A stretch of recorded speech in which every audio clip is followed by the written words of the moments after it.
इंतज़ार होता है। और साग आम तौर पे कभी हमें ये इंतज़ार होता है कि गांव से कोई पका के भेजेगा, और कभी हम साग यानी सरसों का ये साग ख़रीदते हैं। इसे पकाना बहुत मुश्किल होता है। इसको पकाने के लिए आपके पास खुली गैस हो, या लकड़ी का चूल्हा हो, या गोबर के उपले जले, क्योंकि इसको टाइम काफ़ी सारा चाहिए होता है। याद रहे कि कुकर में पका हुआ साग कभी भी मज़ा नहीं दे सकता।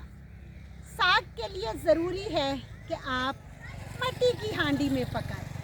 लेकिन हांडी तक पहुंचने से पहले अगर हम जायज़ा लें कि ये साग किस तरह से फसलों से हासिल किया जाता है। ये सरसों के पौधे हैं और ये साग की ख़ास तौर पर अलामत है कि इन पौधों का साग बनता है।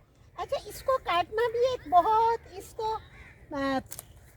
बहुत तरीके से इसको बाकायदा तौर पर काटा जाता है। और उसके बाद ना सिर्फ फसल से ये पत्तों का चुनाव होता है, बल्कि इसके बाद इसको घर ले जाया जाता है और उसके बाद इसको धोकर बाकायदा तौर पर इसको काटा जाता है। और काटने के बाद इसको उबालने के लिए रख दिया जाता है, और इस उबालने के बाद इसको बाकायदा तौर पर तड़का लगाया जाता है। ये तो बहुत मुश्किल मरहला है। साग हर शख्स को पसंद, और शहर में रहने वाले साग को बहुत पसंद करते हैं। लेकिन याद रहे कि साग सिर्फ इन पत्तों से बनता है। और ये सरसों के जो पीले फूल हैं, इनके साथ आप खूबसूरती से तस्वीर तो बना सकते हैं, लेकिन ये फूल आप साग में डाल नहीं सकते। सिर्फ ये आप खा नहीं सकते, इनको आप साग में भी नहीं डाल सकते। इनके साथ आप सिर्फ खूबसूरत तस्वीर बना सकते हैं।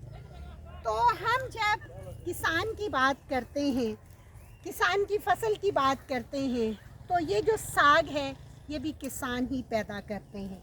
और दूसरी बात एक और बताना चाहूँगी कि ये सरसों के पौधे से ना सिर्फ हमें साग मिलता है, बल्कि ये जानवरों की खुराक भी है, चारा है।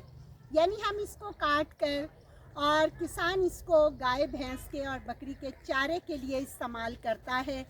और ये थी आज की वीडियो कि हम ये बताना चाहते हैं कि किस तरह से साग, इसमें ख़ास तौर पे एक चीज़ और भी देखें कि ये ना सिर्फ जानवरों के खाने के काम आता है, बल्कि इस सरसों के जो बीज होते हैं उनको जब खुश्क किया जाता है तो उनसे फिर सरसों का तेल भी बनता है।